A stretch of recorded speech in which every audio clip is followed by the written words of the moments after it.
Assalamualaikum warahmatullahi wabarakatuh. Perkenalkan, nama saya Siti Fadila Naim dengan NIM 220306501019 dari kelas B Prodi Fisioterapi Fakultas Ilmu Keolahragaan dan Kesehatan Universitas Negeri Makassar.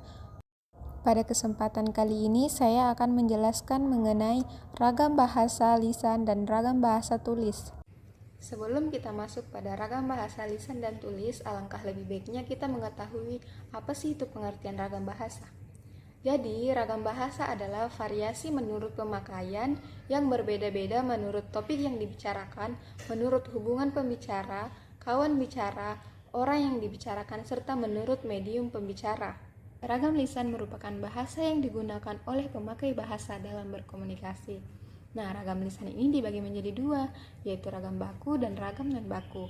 Nah, ragam baku contohnya ragam pidato, ragam panggung, dan ragam perkuliahan. Nah, sementara itu ragam non-baku contohnya itu ragam cakapan yang biasanya kita gunakan dalam bahasa sehari-hari. Adapun ciri-ciri dari ragam lisan itu yaitu yang pertama, memerlukan orang kedua atau teman bicara. Yang kedua, tergantung situasi, kondisi, ruang, dan waktu.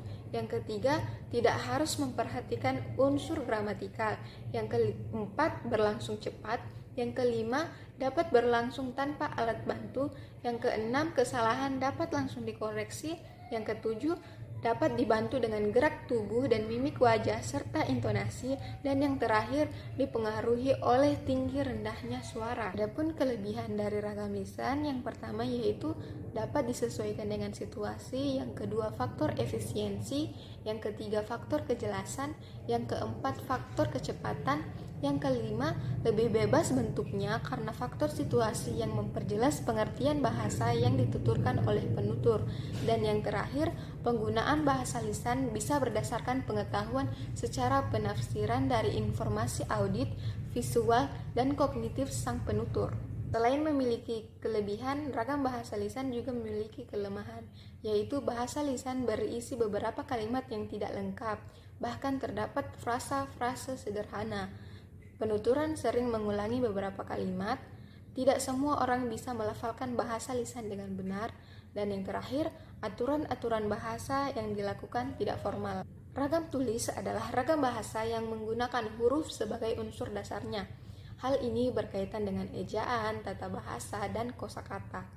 Contoh ragam tulis yaitu ragam bahasa teknis, ragam bahasa undang-undang, ragam bahasa catatan, serta ragam bahasa surat. Ciri-ciri dari ragam tulis ini kebalikan dari ciri-ciri ragam lisan, yaitu tidak memerlukan orang kedua atau teman bicara, bersifat objektif, tidak tergantung kondisi, situasi, ruang, serta waktu, mengemban konsep makna yang jelas, harus memperhatikan unsur gramatikal, berlangsung lambat, jelas struktur bahasanya, susunan kalimatnya juga jelas dan runtut, selalu memakai alat bantu, kesalahan tidak dapat langsung dikoreksi, dan yang terakhir, tidak dapat dibantu dengan gerak tubuh dan mimik muka, hanya terbantu dengan tanda baca. Adapun kelebihan dari ragam tulis yaitu yang pertama, informasi yang disajikan bisa pilih untuk dikemas sebagai media atau materi yang menarik dan menyenangkan.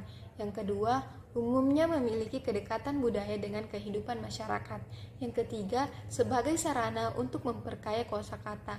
Dan yang terakhir, dapat digunakan untuk menyampaikan maksud, membeberkan informasi, atau mengungkapkan unsur-unsur emosi sehingga mampu mencanggihkan wawasan pembaca. Adapun kelemahan dari ragam tulis yaitu yang pertama, alat atau sarana yang memperjelas pengertian seperti bahasa lisan itu tidak ada.